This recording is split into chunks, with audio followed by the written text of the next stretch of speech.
Apa yang terbesit dalam pikiran teman-teman subscriber di Kala Senja ketika saya mengucapkan kata kesurupan? Ya, mungkin teriak-teriak, menangis, menari, bahkan memiliki kekuatan yang di luar batas kemampuan tubuhnya. Tapi bener gak sih kesurupan begitu? Nah, dalam kesempatan kali ini, saya ingin mereaksi sebuah video yang sedang viral dan banyak di-tag ke media sosial saya, di mana ada salah satu seorang pendaki perempuan yang katanya kesurupan di jalur pendakian sebuah gunung.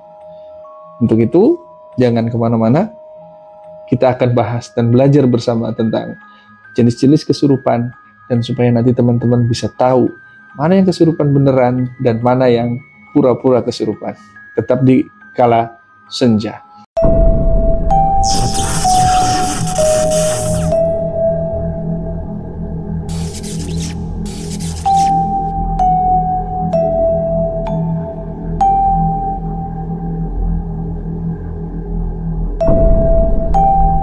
Assalamualaikum warahmatullahi wabarakatuh. Ketemu lagi dengan saya Syarif di Kala Senja, dan dalam kesempatan kali ini izinkan saya untuk kembali berbagi dan bertukar edukasi dengan teman-teman. Ya, masih seputar dengan hal-hal gaib dan hal-hal yang di luar pola pikir kita ya sebagai manusia. Dan dalam konten kali ini juga saya ingin mereaksikan sebuah video yang viral, yang rame di sosial media. Banyak yang nge-tag saya untuk melihat reaksi Kang Syarif ini gimana, Mas Syarif ini penjelasannya seperti apa, apakah ini benar kesurupan atau enggak. Nah, untuk itu dengan video ini saya juga pengen memberikan sedikit edukasi sama teman-teman, perbedaan kesurupan beneran sama depresi atau psikologis dan kesurupan pura-pura. Nah, untuk itu mari kita lihat bersama videonya yang viral itu. Kita lihat ya, 1, 2, 3.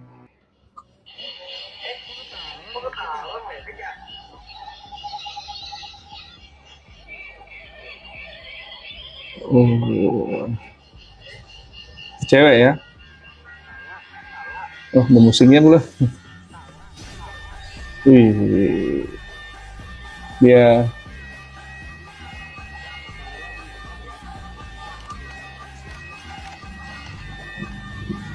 oh,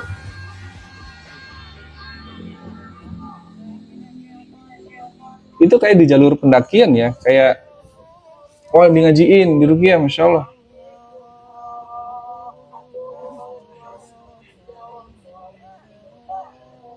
Oh, itu dipencet. Ih, kasihan itu, sakit itu.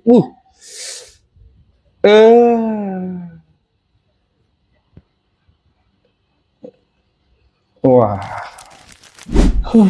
ya sih sebentar ya videonya, cuma beberapa detik. Tapi perlu teman-teman ketahui, di dalam video itu kan ada sosok, bukan ya istilahnya, seorang perempuan gitu kan, anak perempuan yang lost control atau kayak kesurupan gitu di jalur pendakian. Apakah itu benar kesurupan atau enggak? Mari kita bahas ya. Sebelum kita ngomentarin tentang video tadi gitu kan, karena kalau ditanya Mas Syarif itu kesurupan beneran atau enggak, saya nggak bisa jawab ya, karena saya tidak ada di situ dan tidak melihat langsung ya kan, karena untuk mendiagnosa atau mendeteksi apakah itu kesurupan beneran atau tidak, paling enggak saya harus di situ dan melihat seperti apa bentuk reaksinya, kemudian juga seperti apa perubahan tubuhnya gitu kan. Karena ketika seseorang yang kesurupan ataupun entah itu karena bangsa jin atau depresi, itu sedikit banyaknya ada gitu perubahan tubuhnya, entah itu bagian pundak ini terasa lebih tinggi ketika berbicara atau semacamnya ya. Nah, untuk itu kita bahas tentang perbedaan kesurupan yang antara kesurupan secara psikologis ya, atau psikogenetik, bahasa kerennya psikogenetik atau histeria massa, dengan kesurupan yang diakibatkan oleh gangguan jin atau makhluk halus atau setan dan sebagainya. Untuk itu silakan siapkan bukunya teman-teman, barangkali Ini penting dan perlu dicatat ya, supaya nanti ketika teman-teman menghadapi masalah yang seperti ini di dunia nyata, di real life, teman-teman bisa tahu dan teman-teman bisa lebih waspada supaya, oh ya, kata Mas Arif tuh kalau kesurupan tuh harus begini, begini, begini. Untuk itu mari kita bahas. Yang pertama,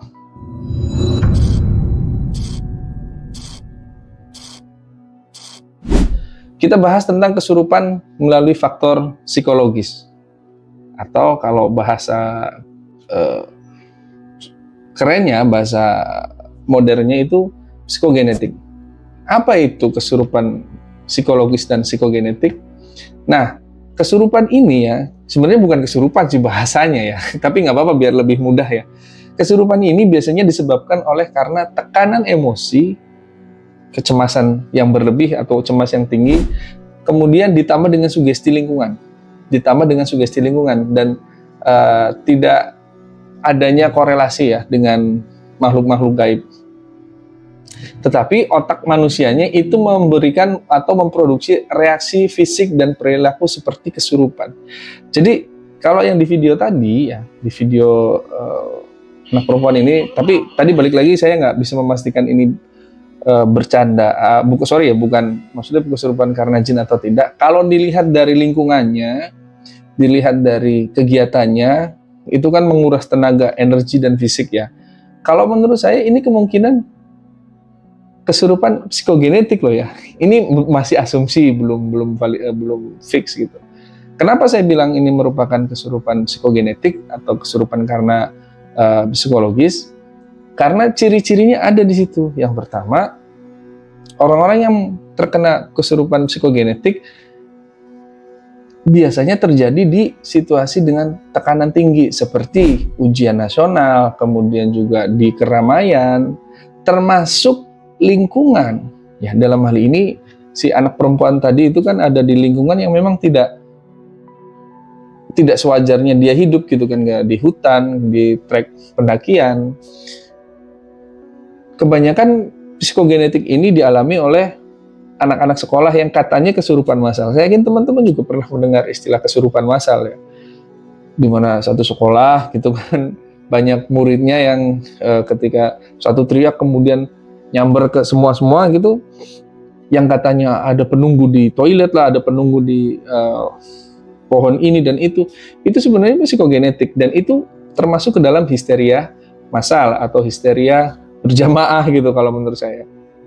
Nah, cirinya terjadi di situasi tekanan tinggi. Contohnya tadi ketika dalam ujian, kemudian acara-acara besar, dan dalam keramaian. Ada orang-orang yang ketika di acara keramaian mereka merasa tertekan atau pressure-nya dapat. Kemudian juga gerakan atau ucapannya cenderung monoton, kadang berlebih tapi tanpa identitas yang jelas. Jadi kayak tadi kan matanya terbelalak ke atas, tapi begitu aja kan, nggak ada perubahan sama sekali. Kemudian saat dibacakan ayat ruqyah, responnya tergantung sugesti orangnya ya. Bisa teriak atau tenang karena ekspektasi orang yang terakhir kesurupan itu tidak muncul reaksi jin, misalkan berbicara bahasa asing atau mengaku sebagai entitas tertentu. Ini nih. Jadi ketika ada yang katanya lagi kesurupan, biasanya kalau kesurupan bangsa jin itu dia bisa menggunakan bahasa yang di luar kebiasaannya. Seperti misalkan si anak tadi gitu, ketika kesurupan tiba-tiba yang dia aslinya orang Jawa tiba-tiba fasih dalam berbahasa Sunda, padahal dia bukan orang Sunda dan tidak pernah sama sekali bisa bahasa Sunda. Ketika kesurupan tiba-tiba switch gitu kan, berganti ngomongnya bahasa Sunda, Sundanya sudah halus pula. Nah, kemungkinan besar itu kesurupan karena bangsa jin. Itu karena bangsa jin. Tetapi ketika dia kesurupan dan gerakannya cenderung monoton, begitu-gitu aja kayak orang lesu, lunglai, kemungkinan besar ya itu karena psikologis atau psikogenetik. Nah, kemudian ciri selanjutnya adalah setelah sadar biasanya lupa. Ya, orang-orang yang kesurupan karena psikogenetik ketika sadarnya lupa sebagian atau seluruh kejadian, tapi pulih tanpa ada rasa lelah yang signifikan. Jadi ketika dia sadar, ada yang sebagian ingat, tapi ada juga yang sebagian bener-bener lost gitu, hilang, maksudnya lupa. Cuman yang menjadi ciri utamanya adalah ketika dia sadar bangkit, dia tidak merasa lelah, dia tidak merasa capek secara signifikan, secara penuh gitu ya, cuman capek biasa terus ya bisa beraktivitas normal lagi. Tapi kalau kesurupan karena jin, ketika sadar, saya pastikan itu ada rasa lelah, capek, dan overpower yang berlebih dan cenderung lemes, nggak bisa ngapa-ngapain. Itu bisa jadi karena bangsa jin. Nah, itu kesurupan yang dari psikogenetik. Apa tadi yang pertama? Orang-orang yang terkena kesurupan psikogenetik biasanya terjadi ketika pressure tinggi atau berada di dalam situasi tekanan tinggi. Bisa jadi ketika ujian, kemudian dalam keramaian, dalam tempat-tempat yang tidak semestinya, seperti yang tadi di video. Saya yakin dia dalam kondisi lelah, capek, tracknya naik terus, dan sudah menembus batas limit ya kemampuan tubuhnya, akhirnya terjadilah pressure yang tinggi dalam tubuhnya, kemudian terjadi terjadi kesurupan psikogenetik itu. Kemudian juga cenderung monoton ya, dia melakukan gerakan-gerakan yang monoton, tidak beringas, tanda kutip, tidak agresif ya. Kemudian juga setelah sadar cenderung tidak menunjukkan rasa lelah yang sangat, itu biasa aja gitu kan. Oh ya, dikasih minum selesai gitu, kemudian sadar. Nah, itu ciri-ciri orang yang terkena psikogenetik. Bagaimana cara mengatasi orang-orang yang terkena kesurupan psikogenetik? Sederhana. Teman-teman ketika melihat ada orang lain yang seperti itu, lihat gejalanya ya. Ketika mengalami kesurupan psikogenetik, bacakan ayat boleh. Tetapi kita tidak terlalu fokus untuk meyakini bahwa ini terkena gangguan jin. Cukup bawakan minum, bacakan bismillah 3 kali. Ini memang bukan dari siapa-siapa ya, ini berdasarkan pengalaman saya pribadi, karena ruqyah itu ranahnya tajribiyah gitu kan. Kita punya style masing-masing untuk meruqyah selagi tidak menyalahi syariat. Bismillah 3 kali, kemudian airnya yang tadi kan dibacakan bismillah dekat mulut itu dituangkan ke tangan, kemudian diberikan usap ke wajahnya.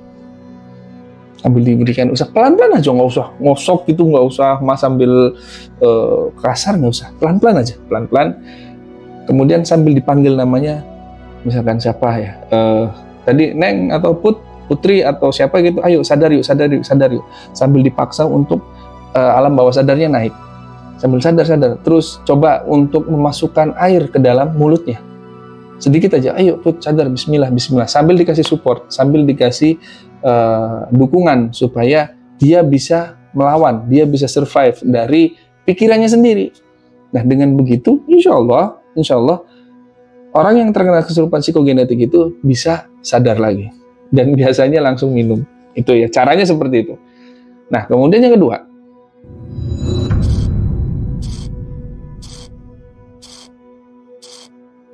kesurupan karena jin. Ini kita bicara kesurupan karena jin ya. Jin nasab ataupun jin iseng ataupun jin yang ada di daerah tertentu ya. Bisa di gunung kah, bisa di manapun gitu kan. Kita mulai dari kesurupan jin yang nasab dulu, dari leluhur dulu. Biasanya orang-orang yang mengalami kesurupan seperti ini sering muncul ketika orang itu dalam kondisi emosional, seperti ketika dia sedang sedih karena berantem dengan suami atau dengan pasangannya mungkin. Kemudian juga ketika proses ruqyah, biasanya ini yang lebih kelihatan banget ya, lebih spesifik dan konsisten. Biasanya orang yang terkena jin nasab ini ketika di ruqyah, dia bisa menyebutkan dan dia bisa memberikan statement mengaku dari keluarga ini ya, tahu dari silsilah buyutnya gitu kan, dari atas namanya ini, dan tepat benar. Mereka templatenya saya diutus untuk menjaga anak ini, menjaga keluarga ini. Ya, itu asumsi mereka, itu menurut mereka sah-sah saja, terserah. Tapi tetap, apapun alasannya, bangsa jin tidak dibenarkan untuk bisa saling membantu kepada manusia. Apapun itu alasannya, tidak dibenarkan. Kemudian juga dalam gejala lain seperti mimpi bertemu leluhur yang sudah meninggal berulang-ulang. Ya, mimpi bertemu leluhur, mimpi ular, harimau, makhluk-makhluk besar yang menjaga seperti beruang ataupun gajah, itu iya loh, beneran bisa. Tapi kalau orang-orang kita, orang-orang Jawa ya, lebih cenderung bermimpi ditemani seekor harimau dan bertemu ular. Tapi ularnya nggak dalam posisi takut ya. Ularnya itu dalam posisi kita bisa mengendalikan dia. Kalau sihir kan kita dikejar dalam kondisi takut mencekam. Tapi kalau jin nasab itu ularnya bisa seperti seolah-olah menemani kita dan kita dalam kondisi tidak takut ketika dalam mimpi. Nah, kemudian kecenderungan yang terjadi atau keanehan dari sejak kecil. Contohnya peka gitu kan, kayak indigo lah ya, boleh dibilang anak-anak indigo yang katanya itu adalah mukjizat atau gift, padahal itu jelas penyakit dari jin nasab. Nah, orang-orang yang mengalami kesurupan seperti itu biasanya diawali ketika dirinya terdistraksi atau dirinya masuk ke dalam fase emosionalnya.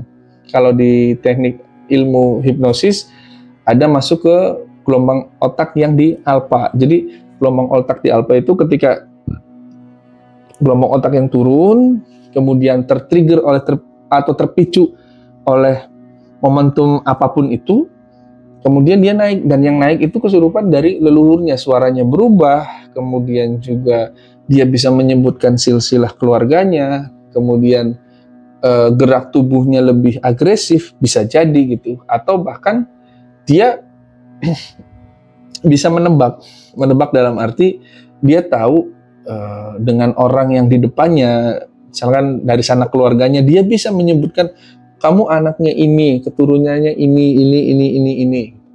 Tapi yang paling jelas kelihatan adalah biasanya dari rona suaranya, ton suaranya itu berubah.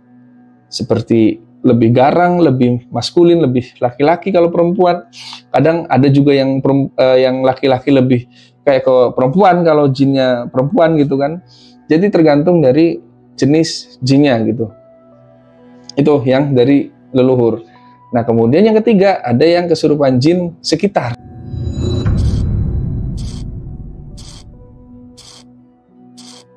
Kesurupan karena bangsa jin, tapi jin sekitar, bukan ada ikatan nasab. Nah, apa itu ciri-cirinya? Ciri-ciri orang yang terkena kesurupan jin yang di sekitar atau jin iseng nih, ini yang sering banget terjadi nih buat teman-teman nih, barangkali nanti di kehidupan nyata di real life, teman-teman bisa praktekkan juga. Teman-teman harus tahu cirinya. Yang pertama, terjadi di lokasi tertentu tanpa ada riwayat gangguan sebelumnya. Ya, jadi kayak misalkan ketika kita main, kemudian datang ke tempat yang katanya angker, dan ada beberapa teman kita yang kesurupan, tapi di latar belakangnya mereka nggak pernah kesurupan atau apa, kemungkinan itu dari jin sekitar juga. Kemudian ketika di ruqyah dibacakan ayat, mereka ngaku saya tinggal di sini atau di sini cuma main. Kemudian juga setelah sadar, biasanya dia atau yang kesurupan ini linglung, bingung gitu, saya kenapa ya gitu kan, dan lelah, pegel, capek. Ini yang ngebedain orang yang kena psikogenetis tadi yang di awal, kesurupan karena psikologis, dengan kesurupan karena bangsa jin. Ketika kesurupannya dengan bangsa jin, itu ketika sadar dia akan terasa lelah. Dan yang terakhir, biasanya ketika datang ke lokasi ataupun tempat yang dianggap angker ataupun entah di mana itu, ketika hendak terjadi kesurupan biasanya mulai terasa berat di bagian tengkuk leher bagian belakang. Jadi kayak ada yang neken gitu, bagian sini, tekan di bawah. Dan ketika hal itu terjadi, kalau kitanya tetap ngelawan, akan masuk dan itu terjadi kesurupan oleh jin sekitar. Nah, bagaimana cara mengobatinya? Ini gampang banget. Tadi yang kedua, cara mengobati jin nasab tentu dengan ruqyah ya, dengan ruqyah yang intens dan bertemu peruqyah yang tepat juga gitu kan, bukan peruqyah yang bisa nerawang-nerawang, bukan peruqyah yang ngasih syarat yang aneh-aneh gitu kan, dengan ruqyah yang intens. Tapi kalau kesurupan karena jin iseng itu mudah banget. Di berbagai podcast saya sudah menjelaskan bahwa ketika kita ketemu dengan orang yang kesurupan karena jin bukan dari nasab nih ya, bukan nasab dan sihir, hanya jin main atau iseng, kita cukup membacakan Bismillahi wallahu akbar.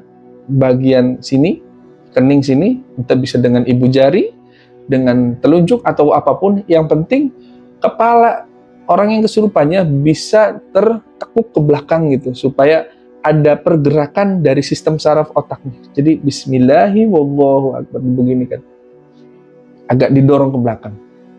Kira-kira kepala orang ini agak ketarik ke belakang gitu. Sama seperti proses induksi di ilmu hipnotis, ya. Mungkin teman-teman yang bisa menghipnotis pasti tahu lah tekniknya seperti apa. Ketika orang yang kesurupan dengan dibacakan itu Bismillahi Allahu Akbar, sama seperti doa yang ketika kita mau nyembelih binatang hewan kurban, kita bacakan itu, insya Allah itu langsung sadar. Itu langsung sadar. Atau kalau dengan seperti itu belum cukup, kita dengan teknik yang kedua. Teknik yang kedua adalah orang yang kesurupan itu ditidurkan, ya, ditidurkan, kemudian teman-teman pegang perut, ya, jadi ulu hati satu jengkal di bawah ulu hati, ya, ini ulu hati ya, ulu hati teman-teman bisa meraba sendiri ulu hati di bawahnya satu jengkal, itu teman-teman seolah-olah memegang sesuatu sambil membaca surat Al-Fatihah. Bismillahirrahmanirrahim. Alhamdulillahirabbil alamin. Terus waladhdallin, amin. Setelah itu, setelah selesai amin, ditiupkan 3 kali ke perut. Misalnya ini perutnya. Cengkram, seolah-olah mencengkram sesuatu, nggak usah kasar, pelan-pelan aja. Seolah-olah mencengkram sesuatu, Bismillahi, sambil diputar, Bismillahi, Allahu Akbar, dikunci, kemudian ditarik ke atas. Bismillahi, Allahu Akbar, tarik ke atas, buang lewat mulut. Minta si orang itu ngebuka mulutnya lewat sini, kemudian buang seolah-olah buang sesuatu. Itu insya Allah bisa sadar, ya. Itu insya Allah bisa sadar. Kalau nggak percaya, teman-teman praktek boleh, ya. Jadi mulai sekarang jangan takut sama kesurupan, jangan takut sama orang-orang yang tersenggol oleh bangsa jin. Tekniknya itu. Mudah-mudahan teman-teman bisa menjadi orang yang bermanfaat buat teman-teman yang lain juga gitu kan. Makanya teman-teman yang lain kalau pengen mendapatkan ilmu tentang hal-hal seperti ini, jangan lupa subscribe, jangan lupa bunyikan lonceng notifikasinya, dan jangan lupa berlangganan juga ya. Channel di Kala Senja sudah bisa berlangganan buat teman-teman. Insya Allah ada ilmu-ilmu khusus nanti buat teman-teman. Dan satu lagi, buat yang mau pesan buku masih bisa sampai tanggal 15 Agustus saya tutup PO-nya. Nomornya bisa saya cantumkan di bawah. Dan insya Allah ke depan kita akan belajar lagi tentang hal lain seputar hal gaib. Itu saja dari saya. Terima kasih. Kalau ada apa-apa tinggal coret-coret di kolom komentar. Insya Allah saya akan bahas. Itu saja. Nun wal qalami wa ma yasturun. Assalamualaikum warahmatullahi wabarakatuh.